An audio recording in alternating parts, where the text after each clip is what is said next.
젖들기는 아기에게 모유를 먹이는 것을 멈추고 이유식을 시작하는 시기이다.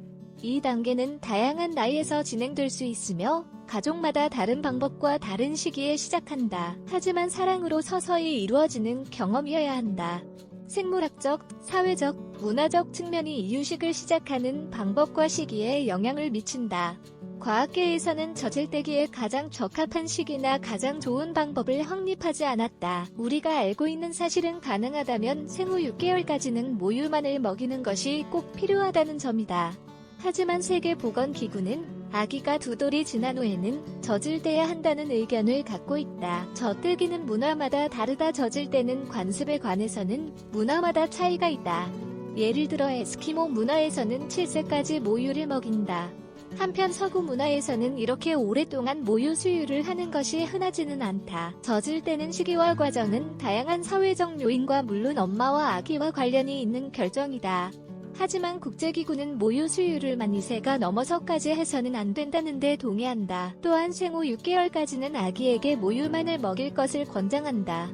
삶의 이 단계에 필요한 모든 영양분이 모유에 포함되어 있기 때문이다. 젖떼기에 유영젖을 떼는 것은 다양한 방법으로 이루어질 수 있다. 때로는 오랫동안 아기와 떨어지거나 전염성 질환과 같이 더는 모유 수유를 할 수 없는 의학적 이유나 다른 이유로 엄마에게 선택의 여지가 없을 수 있다. 자발적인 젖떼기는 아이나 엄마가 모유 수유를 중단해야 할 순간이 왔다고 결정하는 때이다. 만약 아이의 결정이라면 단순히 실증을 내고 더는 모유를 먹고 싶어 하지 않을 것이다. 이러한 상황은 갑작스럽거나 서서히 찾아올 수 있다.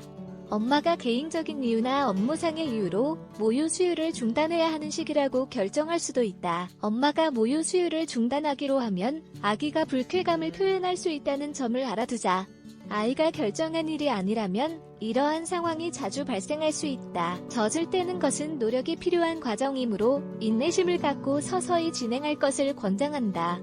이유식을 시작하는 방법. 아기가 고체 음식을 먹기 시작하는 시점과 이유식이 무엇으로 구성되어야 하는지는 시간이 지나면서 변화를 맞이한 개념이다. 일반적으로 소아과 의사는 아이가 음식이 다가오는 것을 발견하면 고개를 들고 입을 벌릴 수 있을 때 고체 음식을 먹일 것을 권장한다. 이는 대개 생후 4에서 6개월 사이에 나타난다. 고체 음식을 먹어본 적이 없는 아기는 먹는데 어려움을 겪거나 처음 몇 번은 식사를 거부할 수도 있다. 따라서 한 번에 반 숟갈씩 주는 것이 좋다. 이렇게 하면 음식을 입에서 목으로 넘기는데 도움이 된다. 원한다면 이유식을 주기 전에 먼저 모유를 몇 숟갈 정도 먹이는 방법도 있다. 이렇게 하면 아기가 음식 맛을 그렇게 낯설게 느끼지 않을 수 있다. 아기에게 이유식을 먹도록 강요하는 것은 좋은 생각이 아니다.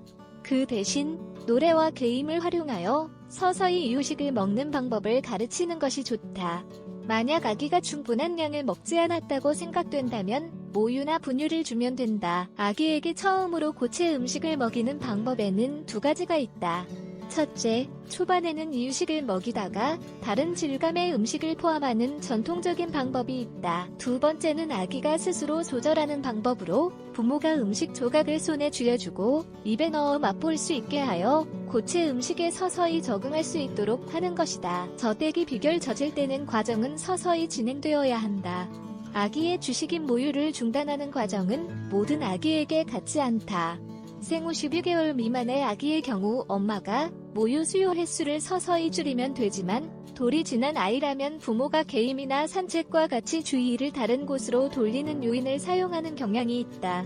아이가 모유를 먹고 싶어 할 때는 곧장 안 되라고 말하지 않는 것이 좋다. 집에 도착하면 주겠다고 말을 하거나 장난감으로 주의를 다른 곳으로 돌려 잠시 젖을 먹고 싶어 하는 욕구를 잊게 할 수 있다. 예를 들어 자녀가 이 과정을 이해할 수 있을 때가 되면 협상을 시작하고 모유는 잘 때만 먹일 수 있다고 말을 하는 방법도 있다. 아이의 인생에 있어 중요한 순간에 젖을 떼는 과정을 시작해서는 안 된다는 점을 명심하자. 예를 들면 어린이집을 다니기 시작했거나 이사를 한 지 얼마 되지 않았거나 새로운 아기를 가족으로 맞이할 때는 젖을 떼는 과정을 시도하지 않아야 한다. 급성장기에도 이 과정을 시작해서는 안 된다. 젖을 떼는 과정은 아이에게 스트레스를 주는 시기라는 점을 기억해야 한다. 따라서 모유 수유 중단을 보상하기 위해 아이와 더 많은 시간을 보내는 것이 좋다.